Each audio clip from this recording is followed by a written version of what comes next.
So, can you describe to me the object that you have prepared for today? The object that I prepared for today is a small metal hook. Okay. That I used to see almost every day when I was a child. Mm-hmm. It's like S-shaped and it's made of brass. Mm-hmm. It used to be a decoration for our cabinets. That was the thing that you used to open them with, but it's not really a key. And what I found very strange as a child, that it wasn't a key, but you couldn't open the cabinets without it. Oh yeah, okay. And it was one of the last pieces that I've taken from that house, because we sold it a couple of years ago. Mm-hmm. And I've always wanted it to carry it around. I figured out I would never tattoo it because I have it always with me. And it's super weird because now it's so detached that you can never tell what it used to be for. Mm-hmm. But it's such a solid object that it makes no sense for someone to make it just on its own. So it had to have a purpose. Yeah. But it was made specifically for the closet door, yeah? Yeah. Oh, that's interesting. Do you know, do you have a way of referring to it? Do you have a name for it or something? Oh, it always used to be a brass key. Brass key. But yes, but it doesn't look like a key at all. Yeah. Perhaps I can send you images of it. Yeah, it would be great. Is it okay if I refer to it from now on as a brass key? Yes. Okay. That would be great. And well, you already explained how it found its way to you, but did you took it yourself from the house, or was it something that it was given to you? I took it myself. Lately, I've been trying to have more works in my personal practice that are connected to memory, because it was a very difficult time for me back then to detach myself from the house. And I've been working with film and with actually the current owners gave to me a massive box of films, diapositives, that were already processed. And have been scanning them, I've been arranging them, and as soon as I was over with them, another 2 bags found their way back to our family. Oh yeah. So I have enough work for the following year. Yeah. Oh wow, that's amazing. And it's kind of like a patchwork with trying to figure out what goes where with whom. But it's all been kind of chosen by the new owners, yeah, of the house. The films, yes. Yeah. This brass key, no, they weren't still moving in. It was just the day that the house was transferred to them, and I went there for one single time last time. Oh wow! Oh, that's really a beautiful object then. It's kind of like a token of memory for me. Yeah, of course. A token. Did you see the picture? I just dropped it into chat. I don't know if you can open the chat. Yeah. Oh, it's way more decorative than I expected it to be. Yeah. Oh, wow. Yeah. And would you say that your object is functional? Not anymore. Not anymore. Yeah. And, well, then my question, another one, is how often do you use it? Well, I wouldn't be able to form a purpose for it. But I think it's connected to like the whole experience of when you want to come back to a memory just for the sake of a little peace of mind. And you know how studies have shown that memories are easily stepped into when you encountered smell. Yeah. And with me, it's the other way around. As soon as I see the object, I remember instantly the smell of the stone staircase to the house. Oh wow! And because there's no more than that smell that I can ever smell. It's just the remembrance of it. Oh wow! And recently, a friend of mine mentioned something very interesting. I don't know if doesn't have much to do with what we're talking about, but it has a lot to do with smell. Apparently, the way that the brain processes the smell of violets is not based on memory. So you can't. Every time that you smell violets, it's the brain treats them as a new smell. And you have an idea of it, but you can never, but it's a completely new experience because apparently that's how the neurons in the brain work with that particular smell. And I always found that fascinating. Perhaps I can find an article about it. Yeah. So basically you cannot remember the smell of the violets. You think you remember the experience, but the actual smell is not there. Oh, that's a good one, yeah. But it's amazing actually that you have the opposite train of instead of going from smell to memory, you have an object that brings you the smell. Yeah. Oh wow, that's really I think it's very poetic. Yeah. And then what value does your object hold? Oh, it has great personal value to me. I have several objects that I connect to that house that have zero to no purpose at all. But they are connected to the memories of my grandparents, of the stories that they used to tell me about Cuba, because they used to live in Cuba. Now some of these memories are connected with the pictures that I'm seeing. And it's so amazing because all of these images that I see of the new photos that I get, I see them for the first time. And some of the people I don't recognize. It's also difficult for me to recognize my mom when she was young. And it's this whole new thing that's at the same time so incredibly old that for me it's like a small box that I keep on looking at. I keep on looking at these things over and over again, and every time it's a new thing. It's never an old box. Yeah. No, that's true. Especially if you say that you've never really seen those photos, or Yeah, it really is absolutely. a new discovery. Do you have the same feeling with the brass key, or is it something that you feel like the back of your own hand? I know it like the back of my own hand because I remember when I was a kid and my grandmother used to look after me. I would reach through the cabinets and try to get the key to open them, but I wasn't tall enough. And I always used to look into so much detail of how I could figure out something that would reach to them and grab them. And at one point I could reach to all of them because I think it was a massive black and white cabinet, and the doors were I think they were 6. And I think it was the last time when I went there and I opened the cabinet that I found all these old clothes and handbags and stuff, and I always ask myself, why don't people pick up their stuff from their old house? Well, the answer is because they die. So sometimes you don't think much about what happens to your belongings after you're gone. Yeah. Yeah, that's true. That's actually one of my biggest fears in my life, that I die and then people would go through my stuff. Like, I really want to handle it before my death. Like, I really want to, segregate everything or filter out what people can see and what they cannot see. It's not like I have a lot of embarrassing things, but it's just really, for me, the objects that you surround yourself represent who you are.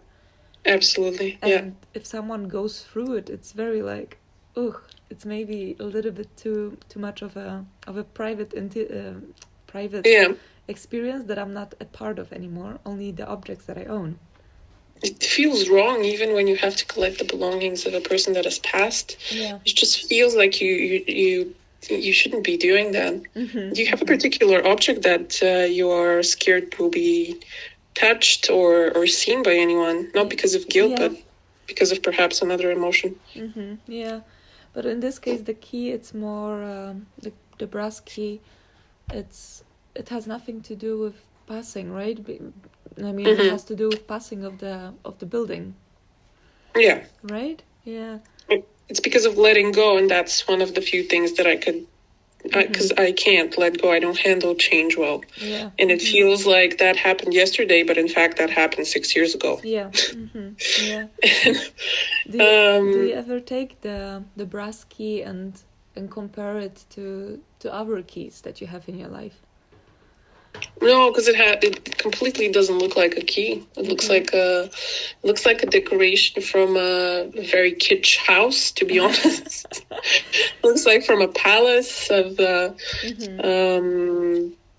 don't know, like a French palace. Yeah, it's very odd. Yeah, exactly. If I would see just the photo of it, I would never thought that it's actually a key to something. You know, it's then you really feel like a detective when you have it and you know that it's But maybe does the object itself change your perception about inanimate objects and human relationships between them? Could you elaborate? Yes.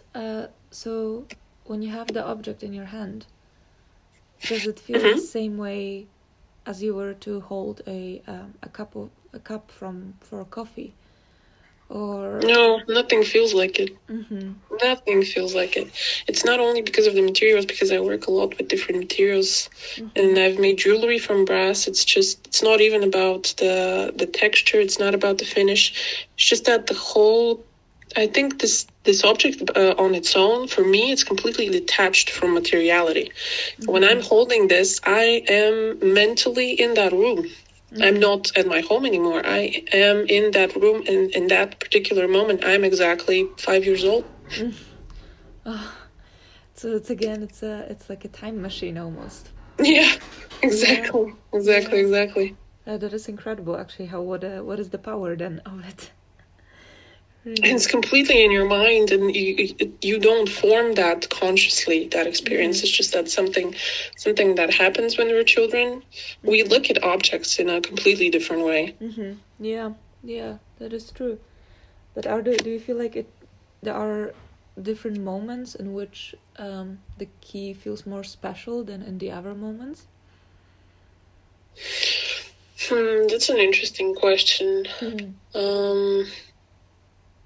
I come back to my belongings from that house when I feel detached, that I'm living in, that I'm living abroad, that I'm living away from my family and all these things. Particularly when I'm sad. This time when I came back for Christmas, actually I had forgotten the key here. It was on my desk. And I was so happy to see it back that I felt very stupid for forgetting it here. Yeah. So does it mean that it felt more special when it was away from you? I can't tell that I missed it, because I feel like I always carry it. And I know it's somewhere very near. And I was almost surprised that when I came back that I saw it on the desk, because I was almost 100% sure that it was somewhere in Rotterdam and not in Bulgaria. Yeah. Do you always carry it with you? Not when I go out, but when I travel, usually, yeah. Oh, okay. It's like when kids have those security blankets, you know? Yeah, almost like that, yeah. Yeah. No, it's not strange, you know. I feel like everyone has some things that they want to have with them, even if it's very very stereotypical, like a photo of someone that you care for in your wallet, right? Yeah. It's I guess the same mindset then, almost, of carrying something that reminds you of something safe. Oh, and it's very often that these objects, we connect them with the idea of luck, that they bring us luck. And it doesn't necessarily have to be what was the word for that? A superstition. Yeah. It's just I strongly believe that it's and also psychologists completely certain about it, that it's whatever child we had. It doesn't matter if it was traumatic or not. We think about it as a secure place, and even though sometimes in our life we question on whether what happened to us was good or bad for us, subconsciously we still think that was a safe place. And this is also very deciding of what we now consider as the different attachment styles. Whether they're avoidant, whether they're secure, so on and so forth. And those things you connect with the object. The object I connect with security, with the past, with longing for the past and finding comfort in the past. Yeah, that's true. I can see that. And how do you think you would react if it went missing? Like not left on the desk, but you really don't know where is it? If I lost it, I would be pissed. I would probably then start drawing it. I would have it in a notebook, and I would probably get it tattooed at that point. If someone else was responsible, I would still be pissed.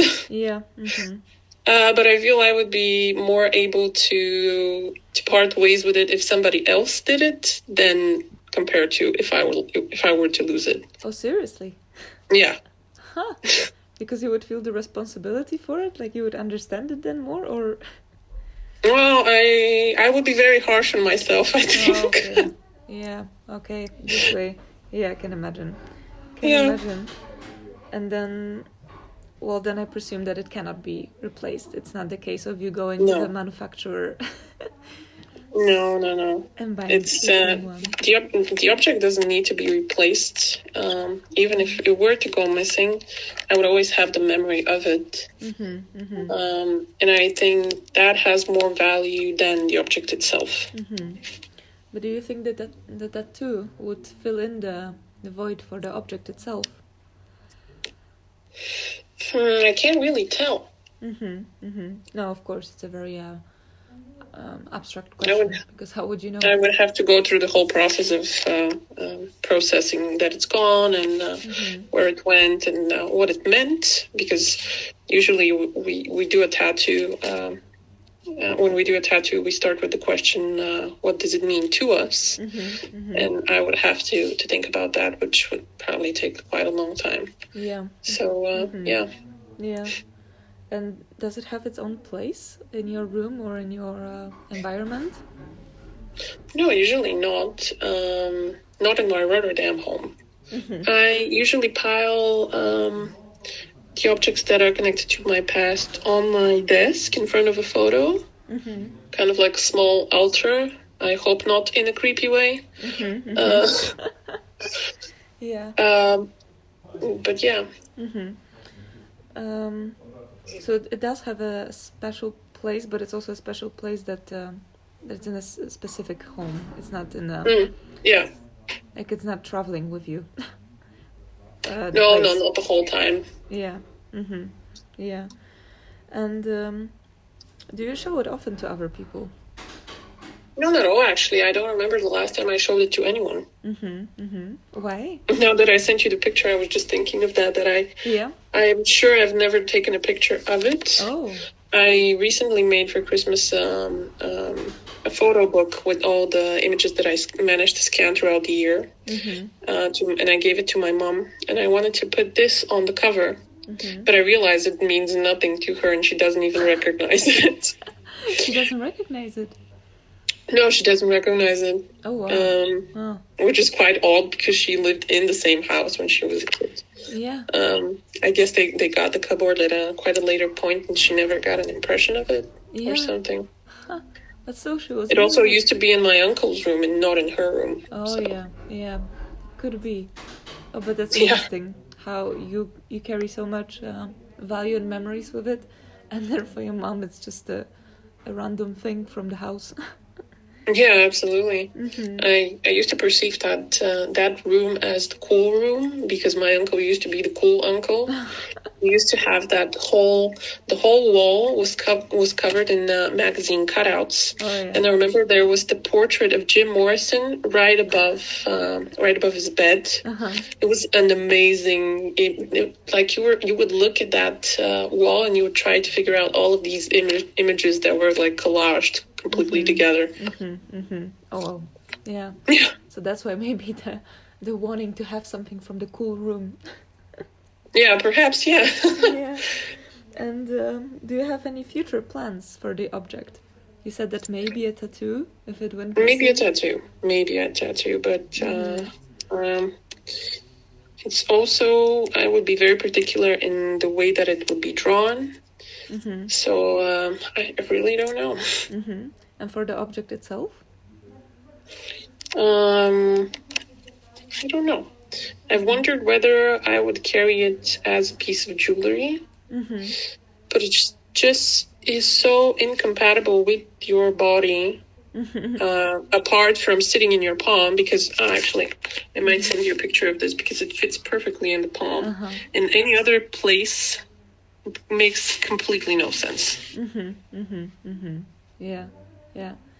Usually those things, actually, a lot of those things that we really like, they fit perfectly into our palm.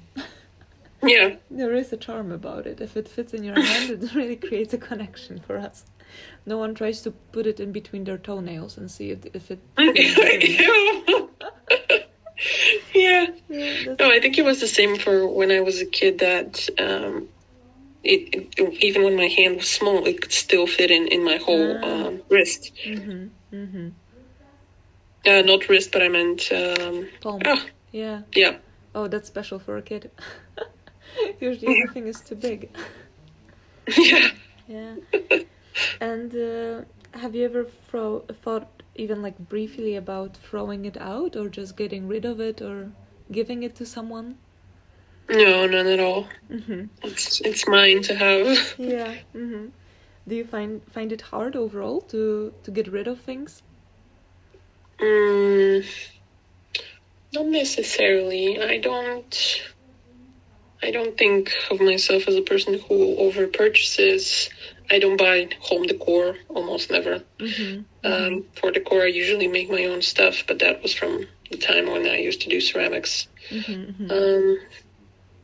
I don't think too much about throwing stuff unless I have to move. And since this doesn't take too much space, it would make it for a long time. Yeah. So with those things, you're quite practical in that manner. Yeah.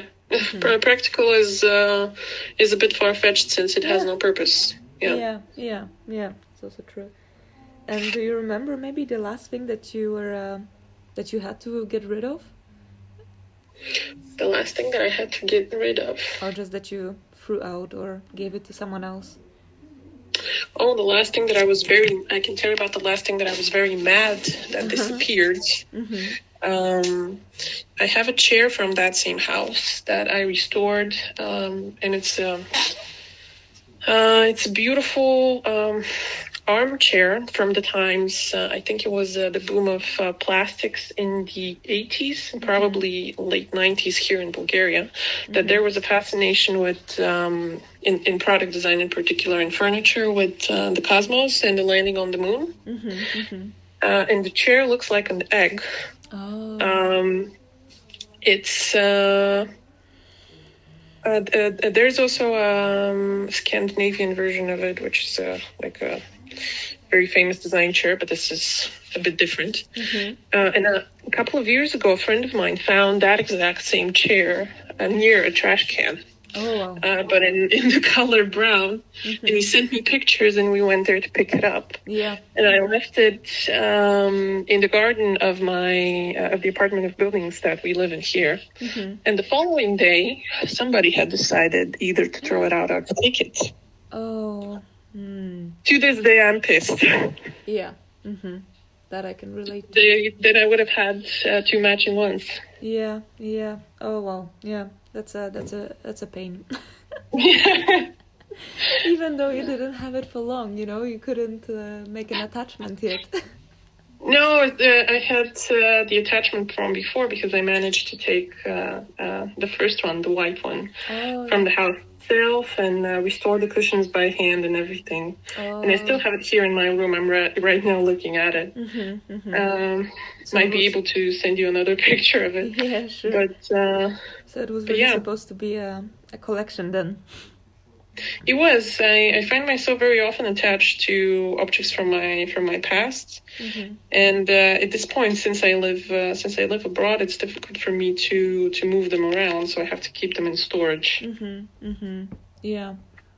Do you sometimes, when you're here in Rotterdam, do you sometimes like think about the things that are in storage in Bulgaria? Yeah, I do. Yeah. I do, and I have the perfect place for them, but I wouldn't go through the whole process of actually moving them, because I can see myself, for example, after 6 or 7 years coming back to Bulgaria permanently, and then I would surely at that point not want to be bothered with transferring everything back.